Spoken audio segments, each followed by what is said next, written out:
Bismillahirrahmanirrahim. Assalamualaikum warahmatullahi wabarakatuh. Ila hadratin Nabi Mustafa sallallahu alaihi wasallam, ikhwanihi minal anbiya'i wal mursalin wa zawjatihi at-tahirat wa ashabil kiram, syai'un lillahi lahumul Fatihah. Auzubillahi minasyaitonir rajim. Bismillahirrahmanirrahim. Iyyaka na'budu wa iyyaka nasta'in. Shiratal mustaqim. Shiratal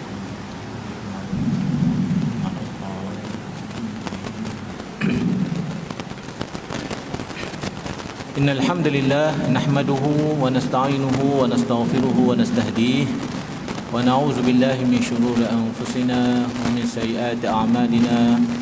Man yahdihillahu fala mudilla lahu wa man yudlil fala hadiya lahu. Asyhadu an la ilaha illallah wahdahu la syarika lahu wa asyhadu anna Muhammadan 'abduhu wa rasuluh. Allahumma shalli ala sayyidina Muhammad wa ala alihi wa ashabihi ومن دعا بدعوته واستنى بسنته واهتدى بهدي إلى يوم الدين. قال رب اشرح لي صدري ويسر لي أمري واحلل عقدة من لساني يفقهوا قولي. سبحانك لا علم لنا إلا ما علمتنا إنك أنت العليم الحكيم. اللهم اهدنا إلى سواء السبيل. Alhamdulillah, kita syukur kepada Allah Subhanahu wa taala, Allah yang sentiasa kita bertasbih, bertahmid, bertakbir, mengagungkan Allah Subhanahu wa taala, membesarkan Allah Subhanahu wa taala, kerana Dialah Tuhan yang sebenar, yang selayaknya disembah, yang patut kita mengabdikan diri sepenuh keikhlasan kepadanya dengan mengharapkan keampunan daripadanya, hidayah dan taufik daripadanya. Mudah-mudahan Allah Subhanahu wa taala merahmati kita bersama dan memasukkan dalam syurganya Jannatul Firdausil A'la. Amin ya rabbal alamin. Selawat dan salam kepada junjungan baginda Rasul sallallahu alaihi wasallam yang membawa kepada kita wahyu hidayah Allah Subhanahu wa taala, Al-Quran Karim, dan sunnahnya untuk kita ikuti di sepanjang kehidupan kita, untuk kita menjadi seorang muslim dan muslimah yang sejati, hidup kita dengan Islam dan mati kita dengan Islam. Allah berpesan kepada kita, ya ayyuhallazina amanu taqullaha haqqa tuqatih wa la tamutunna illa wa antum muslimun. Wahai yang beriman, bertakwalah kamu kepada Allah Subhanahu wa taala dengan sebenar-benar takwa, jangan mati kecuali kamu sebagai seorang muslim, muslim yang sejati. Mudah-mudahan Allah Subhanahu wa taala sentiasa membimbing kita ke arah hidayahnya di sepanjang kehidupan kita di dunia ini, insya-Allah, kita, keluarga kita dan masyarakat kita seluruhnya dan dunia seluruhnya. Amin ya rabbal alamin. Jadi kali ini saya ingin menyambung tentang kuliah kaitan dengan akidah. 2 minggu sebelum itu kita telah sentuh sedikit tentang kepentingan akidah Islamiah.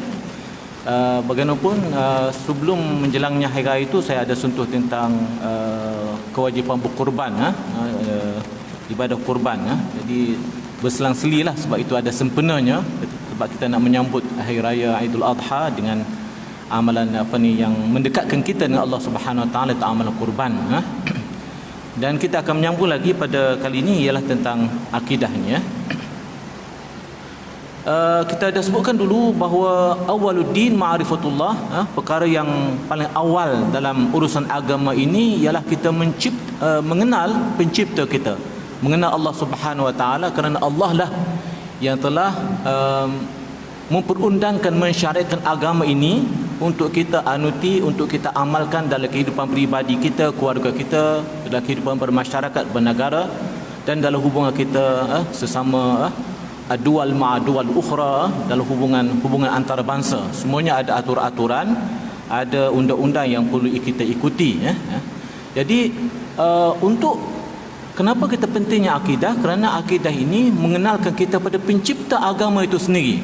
Penciptanya bukan baginda Muhammad sallallahu alaihi wasallam, tetapi penciptanya ialah Allah Subhanahu wa taala, khaliqul akwan, alimul sirri wal khafaya. Allah Subhanahu wa taala yang mencipta alam semesta, yang sangat tahu apakah peraturan-peraturan yang selayaknya untuk kita ikuti. Jadi pencipta Allah Subhanahu wa taala memiliki sifat-sifat kesempurnaan yang tidak terhingga banyaknya, memiliki sifat-sifat keagungan, kebesaran, ketinggian.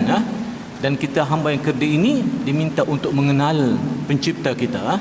Tasbih kita, tahmid kita, takbir kita, kita nak persembahkan kepada siapa? Kita persembahkan kepada Allah.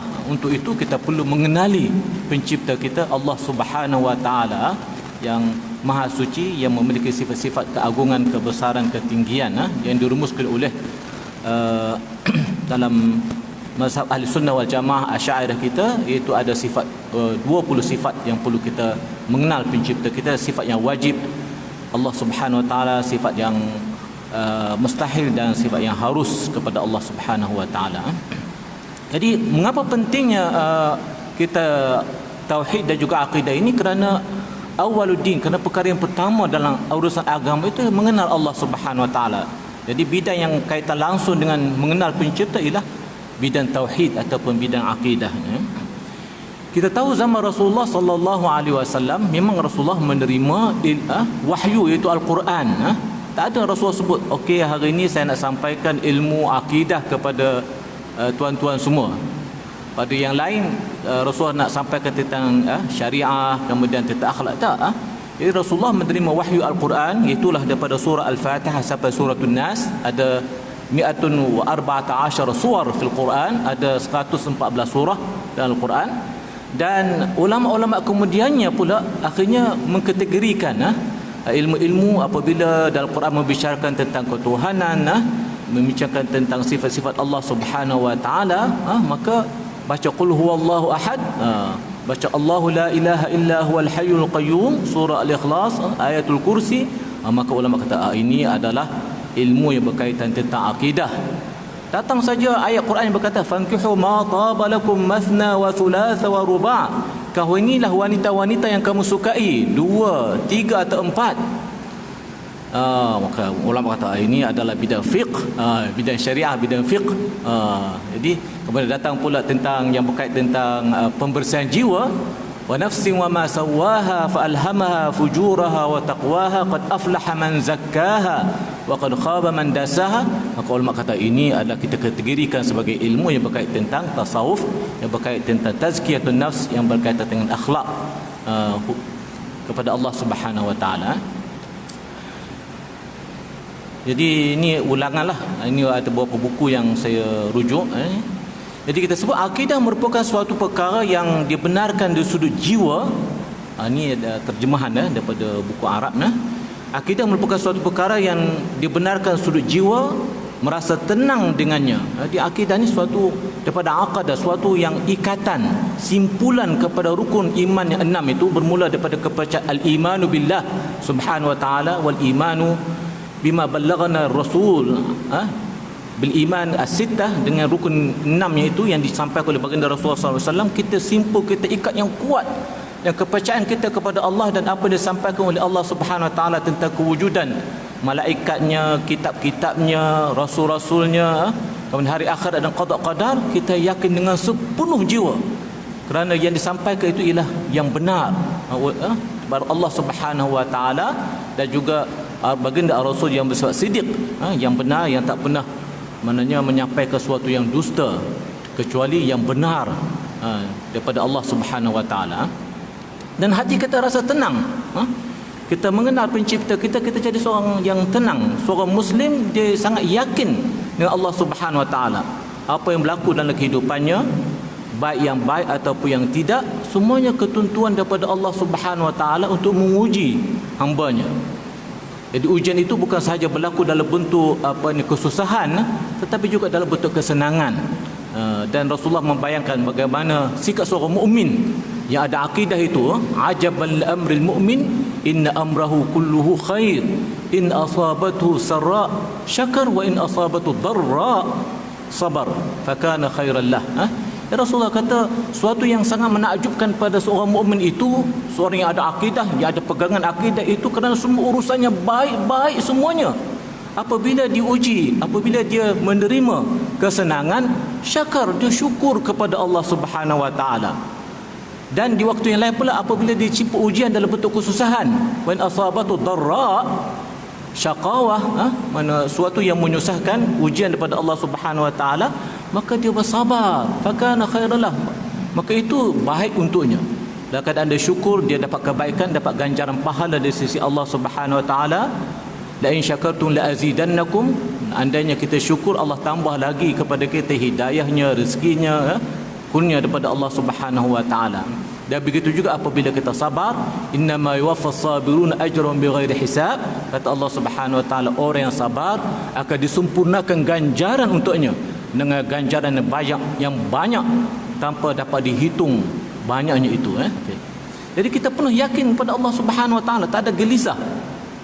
Kita yakin tak akan berlaku suatu mudarat kata kita kecuali yang telah ditentukan oleh Allah Subhanahu wa taala. Kalau Allah tentukan ada nikmat yang akan sampai pada kita, tak siapa yang boleh menghalangnya kecuali dengan ketentuan daripada Allah Subhanahu wa taala. Begitulah keyakinan seorang yang berakidah itu.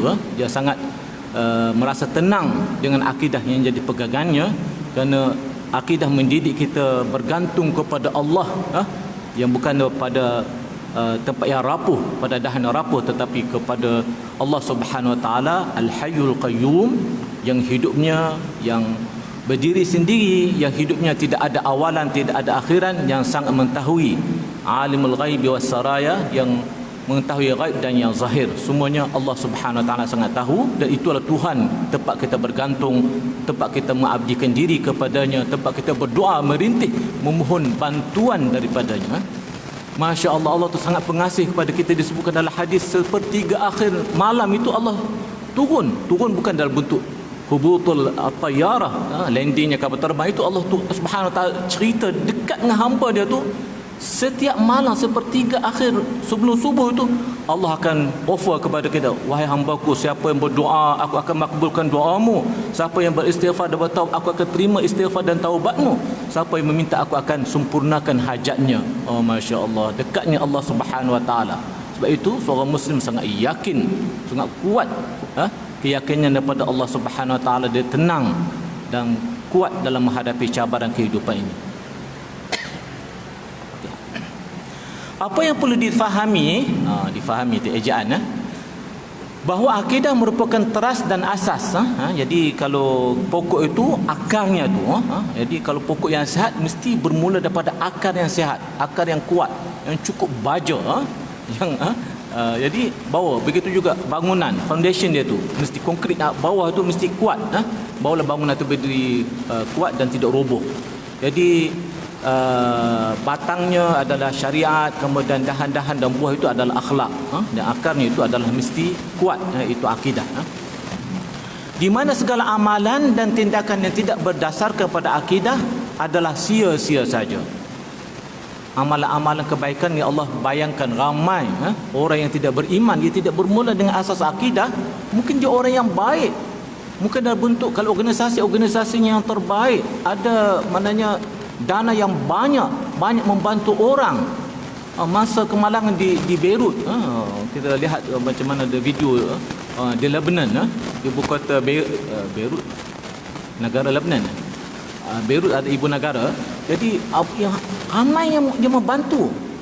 Non Muslim banyak, mana negara dalam bentuk kerajaan dan juga mana NGO yang non Muslim pun mereka membantu masa-masa lutupan besar yang berlaku di Lebanon, itu ya. Tetapi andainya tidak bermula dengan akidah, segala kebaikan-kebaikan itu Allah bayangkan, wa qadimna ma 'amilu min 'amalin faj'alnahu haba'an manthura. Orang-orang yang tidak beriman ini Allah tunjukkan, ini yang kamu pernah lakukan di dunia, kebaikan-kebaikan, jasa yang kamu lakukan memang banyak, tetapi ditunjukkan tanpa apa-apa ganjaran. Dari ganjaran tak ada. Faja'alnahu haba'an mansura, Allah tunjukkan dan jadikan dia sebagai debu-debu yang berterbangan, tak ada apa-apa kesan, gitu ya. Jadi mesti bermula dengan akidah. Baik itu apa-apa pun mesti bermula akidah. Pintunya ialah akidah. Untuk Allah menerima amalan mesti bermula dengan kebenaran, akidah yang benar, akidah yang tepat, yang sahih, berdasarkan mana as-sunnah wal jamaah, mazhab ahli sunnah wal jamaah Asy'ariyah dan Maturidiyah, gitu ya. Non Muslim nak kahwin dengan muslimah kita, masya-Allah, dia kena tak boleh. Okey, saya nak masuk Islam melalui pintu, saya nak korbankan 1 juta duit saya, sebab saya banyak puluh juta, saya nak korbankan 1 juta untuk masjid Pulai Perdana ni, dan nak kahwin dengan anak tuan imam. Imam pemuda lagi, kecil lagi. Contoh sajalah, contoh. Tak boleh. Dia kata apa lagi? Dia nak sumbangkan, dia nak buat maknanya semua jamaah-jamaah yang pendapatan sederhana di sini disediakan rumah berdekatan dengan rumah imam. Dia tak boleh. Boleh buat, itu jasa, tetapi untuk dia dapat ganjaran pahala di sisi Allah Subhanahu Wa Taala mestilah bermula dengan akidah. Dia nak kahwin anak kita, umpamanya dia mesti mengucap asyhadu an la ilaha illallah wa asyhadu anna muhammadar rasulullah, bawa angkahtuka ma'a binti. Aku kahwinkan kamu dengan anak saya dengan mas kahwinnya. Dot terus. Begitu kan? Jadi mesti bermula dengan akidah. Bagaimana firman Allah Subhanahu Wa Taala yang ayat yang tadi saya sebutkan, saya baca tadi, wa qadimna ila ma amilu min amalin faj'alnahu haba'an manthura. Dan kami, yakni Allah, tunjukkan. Jadi sekarang tak berapa stabil ni, kadang gelap kadang cerah. Slide saya ni. Dia sama juga.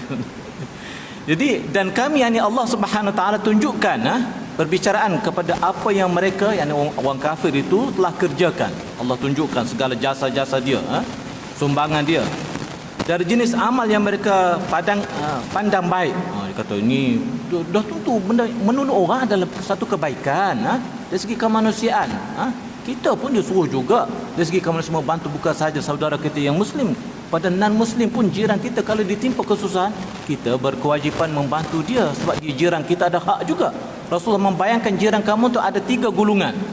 Ada yang menjadi kaum kerabat kamu, ada pertalian kekerabatan, hubungan kekeluargaan, maka ada 3 hak: hak Islamnya, hak keluarganya, dan hak jirannya. Kalau dia seorang muslim dan bukan kaum kerabat kita, bukan pak cik kita, bukan adik, bukannya anak saudara kita dan yang ada pertalian kekeluargaan kita, maka dia ada 2 hak: hak Islam dan hak kejiranan.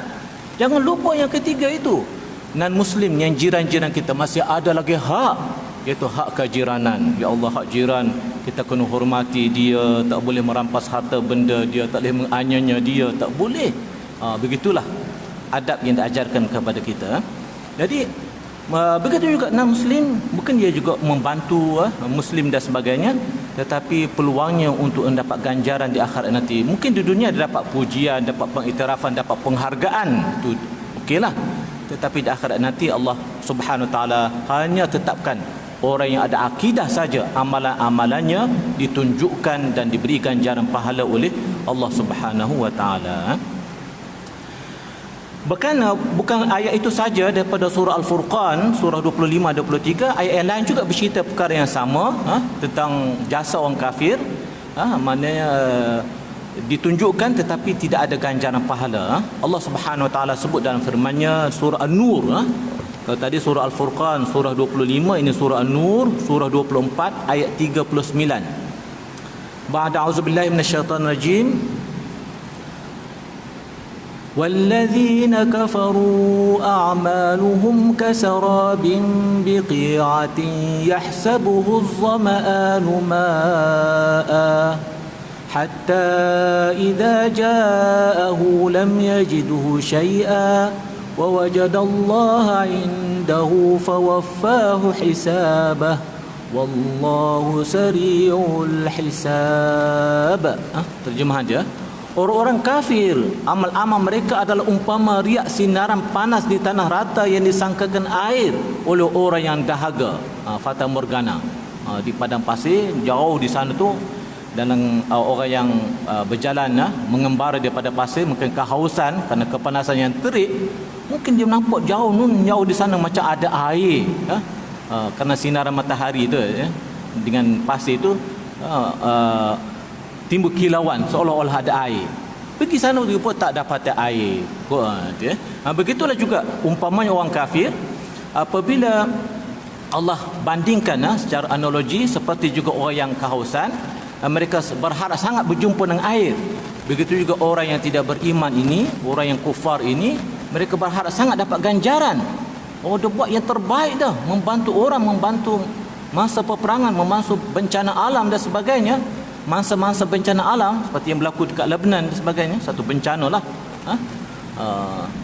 macam Hiroshima Nagasaki di abad hari ini kini. Jadi Tetapi akhirnya mereka kecewa kerana tak dapati apa-apa ganjaran di sisi Allah Subhanahu wa taala, dan Allah itu wallahu sari'ul hisab, Allah sangat segera hitungan hisabnya pada manusia. Jadi nak fahamkan ini saya pasal rujuk tafsir lah. Nak faham macam ayat Quran, kita terjemahannya secara literal boleh faham, tetapi betul ke kita tengok tafsir sedikit daripada tafsir At-Tabari, okey. وهذا مثل ضربه الله لأعمال أهل الكفر به فقال والذين جحدوا توحيد ربهم وكذبوا بهذا القرآن وبمن جاء به مثل أعمالهم التي عملوها يظن العطشان من الناس السراب ماء.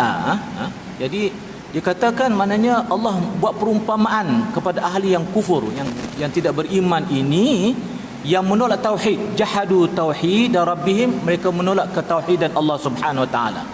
Mereka ada kepercayaan agama tetapi tidak seperti mana akidah kita ahli tauhid, maka dikira tidak selarilah dengan dari perspektif kita sebagai seorang muslim.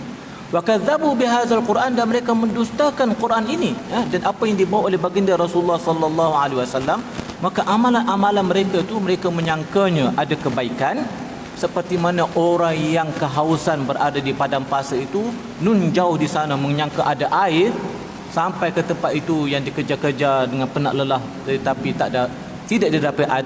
tidak sangat mengecewakan kerana tak ada air, maka begitulah mereka lam yajidhu syai'a, mereka tidak mendapati apa-apa. Lam yajidi saraba syai'a, orang yang dahaga tak dapat air, orang yang tidak beriman tak dapat ganjaran pahala di sisi Allah Subhanahu wa taala. فكذلك الكافرون بالله من أعمالهم التي عملوها في غرور يحسبون أنها منجيتهم عند الله من عذابه كما حسب الظمآن الذي رأى السراب فظن ماء يرويه من ظمئه حتى إذا هلك وصار إلى الحاجة إلى عمله الذي كان يرى أنه نافع عند الله لم يجده ينفعه شيئا. Panjang pula lah tafsir daripada At-Tabari ni. Maka begitulah orang kafir, orang yang mereka banyak kerja-kerja amal, kita sebut kerja-kerja amal yang mereka lakukan di dunia ini, mereka terpedaya dan mereka menyangka inilah amalan yang annaha munjiyatuhum, amalan-amalan, amal kebaikan dan amal jasa-jasa mereka di dunia ini, amal-amal kerja-kerja amal yang mereka lakukan itu boleh menyelamatkan mereka daripada azab Allah Subhanahu wa taala. Allah bandingkan seperti kecewanya orang yang kehausan, yang dahaga di padang pasir itu mencari air tak menemui air, maka begitulah orang kafir yang menyangka dapat ganjaran pahala di sisi Allah Subhanahu di akhirat nanti, mereka kecewa kerana tak dapat.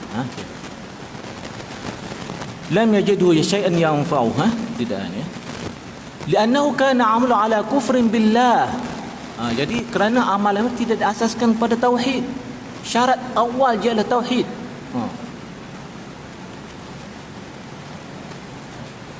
Saya ada saudara yang memang membesar di Saudi Arabia, balik sini sesudah sanawi nak masuk UTM, nak ambil engineering. Ni setahun yang lalu lah. Saya pun bawa dia lah, bawa CG dia tengok, dia dah dapat IC sini. Tak boleh masuk sebab tak cukup syarat di UTM, seperti juga IPT sekarang dipanggil UA, Universiti Awam, mesti ada SPM. Dia kata equivalent sanawi di Saudi equivalent. Tak boleh. Mesti ada syarat SPM, mesti ada syarat kredit bahasa Melayu. Habis itu dia teringin sangat nak belajar engineering. Pak, universiti yang bidang engineering yang terbaik ialah UTM. UKM ada, Universiti Melaya ada, USM ada engineering. Mesti lain pun ada, tapi nak juga UTM. Dia tak puas hati. Saya bawa jumpa dengan pegawai atasan. Dia kata, minta maaf Ustaz. Dia kata, memang tak boleh. Ini syarat. Walaupun mungkin yang subjek-subjek lain, tapi skrip sijil tu dalam bahasa Arab lah. Dia ada matematik, dia ada fizik, dia ada chemistry, dia ada semua yang layak sebagai orang yang nak minta bidang sains dan bidang kejuruteraan. Tapi kerana tak ada syarat itu, kemudian dia nak masuk sebagai pelajar antarabangsa, tak boleh. Kenapa tak boleh masuk antarabangsa? Sebab dia sudah jadi Malaysian, dia ada IC biru. Tak boleh. Jadi dia tersepit. Saya dah kata sebut, kamu kena belajar UIM, Universiti Islam Antarabangsa Malaysia, kerana dia ada kecuali sikit. Sebab saya tahu di sana ramai muwalladin, mereka yang lahir di Saudi Arabia, sana tak dapat melanjut pengajian sampai sekolah menengah saja nak masuk, tak boleh, balik ke Malaysia, tempatnya ialah UIA. Dan siapa dia, mereka ada persatuan dipanggil muwallad, orang-orang yang lahir di Saudi Arabia tetapi tak dapat status sebagai warga negara di Saudi, balik ke Malaysia. Masya Allah. Macam saya jugalah. Tapi saya balik kecil, umur 11 tahun dah balik. Sempat belajar sampai J5 je lah. Sekolah menengah, saya dah balik ke Malaysia, terus masuk sekolah menengah, sekolah Arab, pasti Mas Kelantan. Masya Allah. Jadi ambil, saya ada SRP, dulu panggil SRP, Sijil Rendah Pelajaran. Waktu tu form 3. Tu tahun 73. Tahun 74 saya ambil pula SMU, Sijil Menengah Ugama. Dulu ejaan Ugama. Lepas tu ada SPM. Alhamdulillah dapat kredit 5 bahasa Melayu. Masya Allah. Daripada tingkatan 1 baru belajar ABC. Sebab dulu di Saudi Arabia, matematiknya, fiziknya, kemistrinya, belajar selain pada mawad diniyah, subjek-subjek agama, semuanya dengan bahasa Arab. Bahasa Inggeris tak ada. Hanya sekolah menengah baru mula. Saya tertinggal segitu. Jadi guru yang mengajar saya antaranya arwah lah, yang mengajar saya fiqh, ada yang mengajar saya tu, dia suruh Ustaz Kilani beli exercise book yang ada 3 garisan. Kenapa Ustaz? Adalah. Sebab ni bahasa Melayu tak sama dengan bahasa Arab. Alif bata, alifun baun taun saun jimun, dia tak ada huruf besar huruf kecil. 3 baris, macam mana nak A huruf besar, A huruf kecil, B huruf besar, B huruf kecil. Begitulah. Ada beberapa lagi rakan-rakan yang balik ke Malaysia hari itu raya balik Kuala Lumpur, jumpa ramai yang balik. Sebab sekarang ni dia agak susah di Saudi Arabia, situasi ekonomi dan sebagainya, dan future tak ada. Jadi mereka balik mohon kerakyatan sini. Masya Allah, kerajaan Malaysia sangat bermurah hati bagi mereka peluang. Sebab ajdaduhum wa aba'uhum, nenek moyang mereka Malaysian, cuma pergi sana tahun 30-an 40-an pergi sana, dan sampai ada anak dan cucu di sana, ada yang meninggal di sana sebagainya, tapi tak dapat kerakyatan. Sangat susah nak dapat kerakyatan. Jadi begitu syarat dia, syarat. Maka begitulah apa yang nak saya cerita, orang yang tidak beriman ini, syarat mereka dah ada semua, fulfill semua requirement, kecuali yang asas itu akidah tak ada, maka tak boleh. Tak boleh, Allah tak terima amalan dia. Seperti mana UTM yang dekat ni, tempat saya bekerja lah. Allah, 2 tahun lagi saya nak pencen ni. Macam mana Ustaz? Nasib ada je lah. Ustaz Ajmain nak pencen dah ni. Dan dia kata Ogos, tapi pihak pentadbiran minta dia supaya lanjut sampai September. Kata dia umur 58 pencen awal. Macam mana? Saya tanya dia pengalaman macam mana. Kita hari-hari datang UTM ni, tiba-tiba kita pencen. Macam mana perasaan? Hari-hari pagi-pagi cari beg, cari nak pergi data pejabat. Cuma apa datang lagi UTM. Dia kata tak apa, ada skim. Nak buat research teaching dengan supervision, ada teaching saja, ada teaching dengan research, ada banyak kategori. Jadi kalau kontrak payah sikit, dia KPI sangat payah nak fulfill, ambil yang skim-skim yang mengikut minat kita. Nak teaching saja, nak supervision. Macam saya pun risau juga ni, 2 tahun lagi ni ada bawah saya tu 7 orang pelajar daripada Emirat, daripada Libya. Mudah-mudahan lah ada sebahagian dapat grade, sebelum saya penjen. Okay. Jadi begitulah. Nak cerita ialah panjang, cerita ialah kalau tak ada syarat yang asas ini, kalau nak masuk UTM, kemudian dia cuba pula UCAM, tak dapat juga. Sebab semuanya adalah UA, Universiti Awam, yang dulu kita panggil IPTA. Dia syaratnya sama, mesti ada kredit bahasa Melayu, mesti ada SPM. Tak boleh dengan Thanawi di sekolah menengah di Saudi, tak boleh. Walaupun dia ada IC, nak masuk secara international tak boleh. Sebab international kena melalui safarah, melalui kedutaan. Dia masuk dengan visa apa? Visa pelajar melalui kedutaan. Dia sudah jadi Malaysian, ada IC, jadi dia tersepit. Akhirnya tempatnya UIA lah. Alhamdulillah dia belajar di UIA, tapi tak dapat engineering, belajar architecture.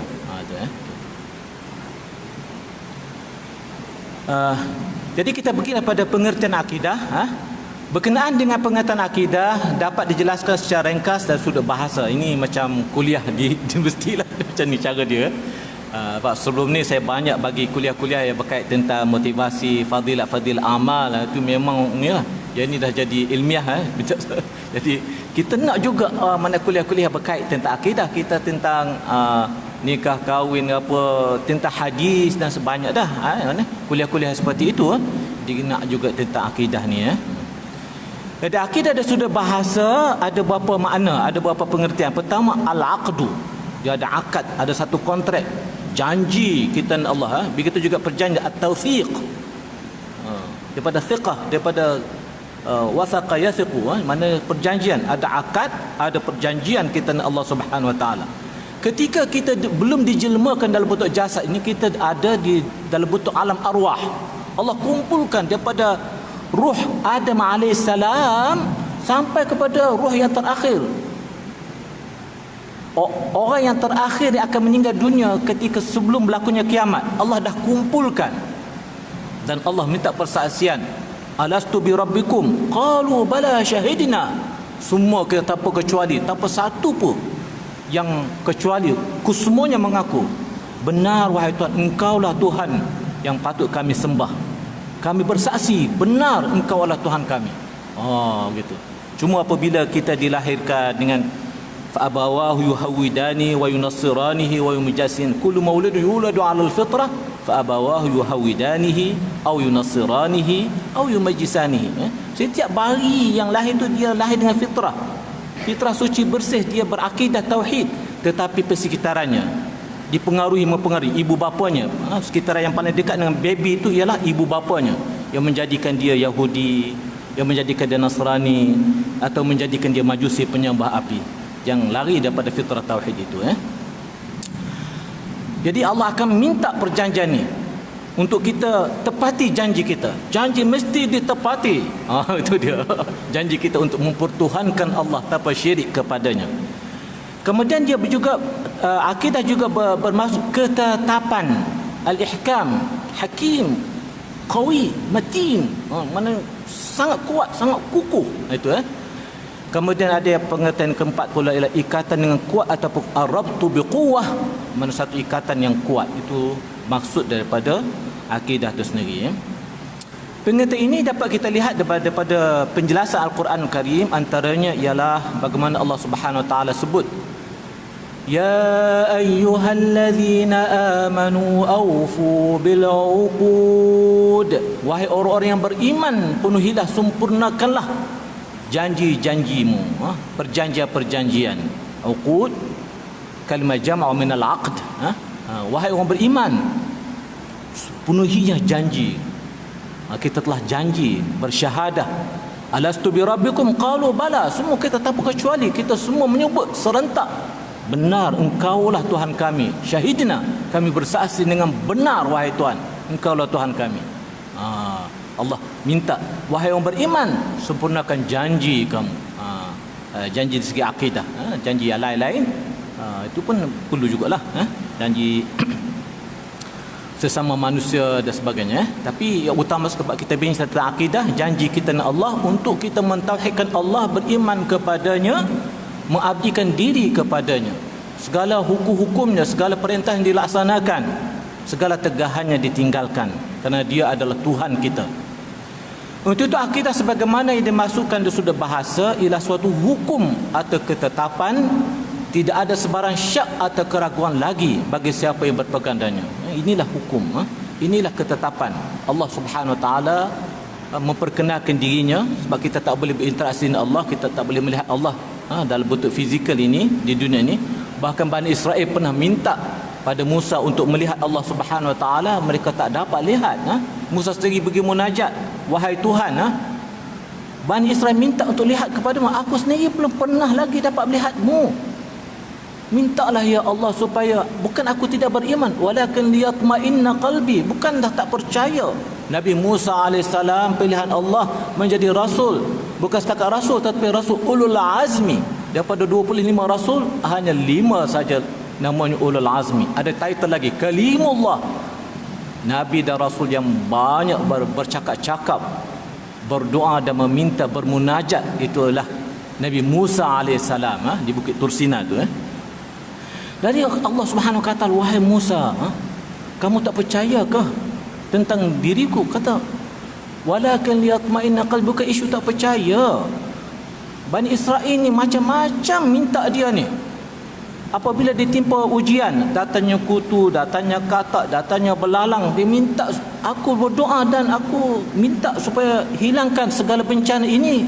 Engkau makbulkan, aku yakin kau wujud, kau dengar permintaanku. Tetapi luar biasa lagi ialah mereka minta untuk melihatmu. Aku sendiri tak dapat melihatmu. Kata Tuhan, kamu tak dapat lihat wahai Musa, walakin zur ilal jabal fa in istaqarra makanahu fasawfa tarani. Wahai Musa, kalau begitu permintaanmu, lihat pada gunung yang sebelah itu. Adanya gunung sebelah Bukit Tursina itu istaqarra, dapat tetap teguh, fasawfa tarani, ketika itu kamu dapat melihat tu. Falamma tajalla rabbuhu lil jabali kharra Musa sa'iqa. Apabila Tuhan tajalli Allah tunjukkan kuasa dia, bukan zat dia lagi, kuasa dia pada gunung itu. Gunung pun tak boleh bertahan, rubuh, hancur. Fa kharra Musa sa'iqa, dengan sebab rubuhnya gunung sebelah Bukit Tursina itu, Musa pun tersungkur. Lalu dia pun mohonlah ampun, ya Allah, aku mohon ampun, permintaanku itu tidak selayaknya aku minta perkara yang ini, permintaan lain boleh minta, tapi untuk melihat, kerana dunia yang sangat kecil, tak layak untuk dilihat, untuk Allah menjelmakan dirinya, zatnya di dunia ini. Di akhirat nanti akidah kita ahli sunnah wal jamaah, wujuhun yawma idzin nazirah ila rabbiha nazirah, wujuhun yawma idzin nadirah ila rabbiha nazirah. Pada hari akhirat, orang beriman wajah dia berseri-seri melihat pada Allah Subhanahu wa taala. Tapi zat Allah Subhanahu laisa kamitsli syai', tidak ada sebandingan. Tapi isu lihat, dapat lihat. Mu'tazilah, satu golongan daripada kumpulan akidah ni yang menyeleweng sikit, mereka nak tanzih. Mereka ni, prinsip mereka ialah membersihkan Allah Subhanahu wa taala. Artinya dia kata tak boleh lihat. Sebab benda yang boleh dilihat, benda yang boleh dilihat mesti ada syabih, mesti ada perbandingan. Tinggi, rendah, besar, kecil, berwarna, bertempat. Sedangkan Allah tidak seperti itu. Dah bercanggah dengan ahli sunnah wal jamaah Asy'ariyah kita. Al-Quran sebut orang beriman, wujuhun yawma idzin nazirah ila rabbiha nazirah. Lihat pun, tetapi tidak ada yang seumpama sebandingan dengannya. Masya Allah, di dunia ni pun Allah dah tunjukkan yang sekecil udara dalam satu ruang ini, kita percaya ada, tak boleh sentuh, tak boleh kita tunjukkan macam mana. Nak kata putih, macam mana kata tak boleh. Udara tetap ada dalam, bila ada ruang ada udara. Nak pegang, nak peluk, nak describe bagaimana, kita tak boleh. Apatah lagi pencipta alam semesta Allah Subhanahu wa taala, yang Allah sebutkan diri laisa kamitsli syai', Allah tidak ada yang sebandingan dengannya. Dialah Maha mendengar lagi Maha mengetahui. Gitu.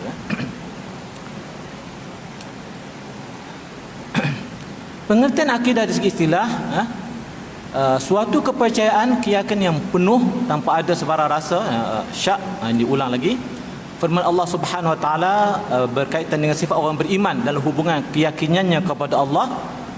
Firman Allah Subhanahu wa taala surah Al-Hujurat, surah 49, dah masuk waktu ni, ayat 15, innamal mu'minuna allazina amanu billahi wa rasulihi thumma lam yartabu.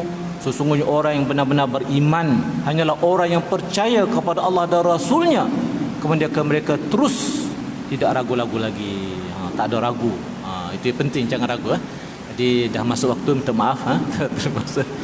Bismillahirrahmanirrahim. Alhamdulillahirabbil alamin wassalatu wassalamu ala asyrafil anbiya'i wal mursalin wa ala alihi washabbihi ajma'in. Rabbana atina fid dunya hasanah fil akhirati hasanah wa qina adzabannar walhamdulillahirabbil alamin. Subhanakallahumma wa bihamdika asyhadu an la ilaha illa anta astaghfiruka wa atubu ilaik. Bismillahirrahmanirrahim. Wal 'asr innal insana lafi khusr illa alladhina amanu wa 'amilus solihat wa tawasaw bil haqq wa tawassaw bis sabr. Assalamualaikum warahmatullahi wabarakatuh.